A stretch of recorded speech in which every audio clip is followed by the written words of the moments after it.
You are listening to the Daily Treasure podcast produced by Mark Inc. Ministries.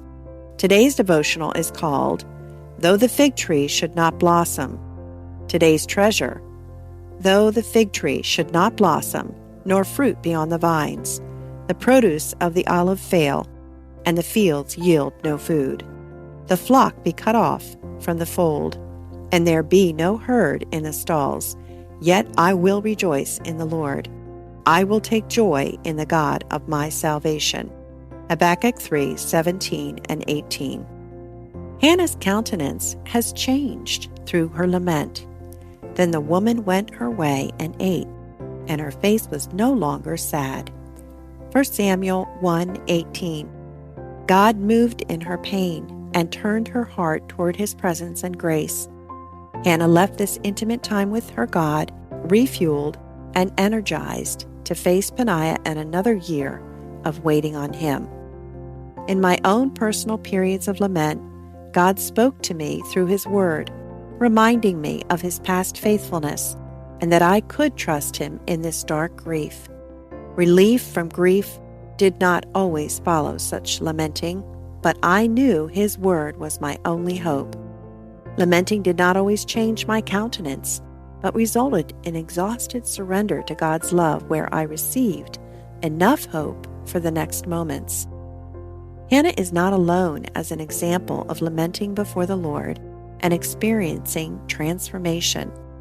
The prophet Habakkuk is one of many others who did not hesitate to cry out to God in the middle of seeming injustice and cultural chaos. Why do you make me see iniquity? And why do you idly look at wrong? Destruction and violence are before me. Strife and contention arise. So the law is paralyzed and justice never goes forth. For the wicked surround the righteous, so justice goes forth perverted. Habakkuk 1:3 and 4. Habakkuk wrestled with God, trying to understand how his country could be so broken when it belonged to God.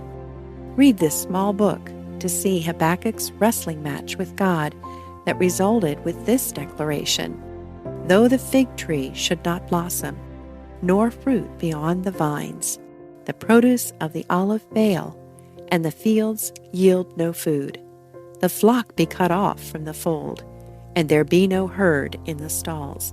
Yet I will rejoice in the Lord. I will take joy in the God of my salvation. Habakkuk 3:17 and 18. Do you feel hopeless, incapable of tolerating any more pain, torment, betrayal, or disappointing news? God invites your questions and doubts. Take some time away from the distractions of your daily life and ask the Holy Spirit to open your mind and heart to God's truth. Write out your fears and cry out to God for answers.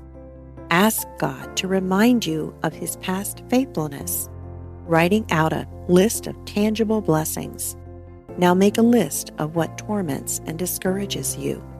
Over each broken place, with your will, choose to worship God with words similar to Habakkuk's prayer.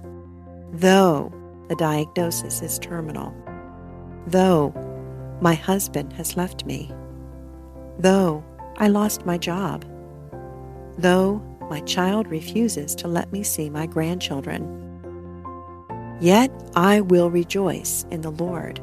I will take joy in the God of my salvation. Do this exercise with your will. Don't wait for your emotions to align with your worship. Thanks so much for joining us for the Daily Treasure podcast. I'm Sharon Betters, and I am so delighted to introduce to you our Help and Hope guest for this week. It is Steve Demme, and the title of our podcast is A Father's Love for a Son with Special Needs. Marriage can be difficult under any circumstances, but adding a child with special needs adds a whole new level of challenges. And in this wide-ranging conversation, Steve Demme shares his passion for helping build strong marriages, but particularly wants to offer help and hope to fathers, and even more specifically to fathers of children with special needs. Steve's special relationship to his son Johnny, who has Down syndrome, shines through in this transparent interview and offers help and hope not only to fathers, but to anyone who longs to know God as Daddy. Make sure you go to helpandhopenow.org and look for this wonderful conversation with Steve Demme. It's called, again, A Father's Love for a Son with Special Needs. I'm Sharon Betters again, and thank you so much for joining us for this podcast, and I look forward to being with you tomorrow.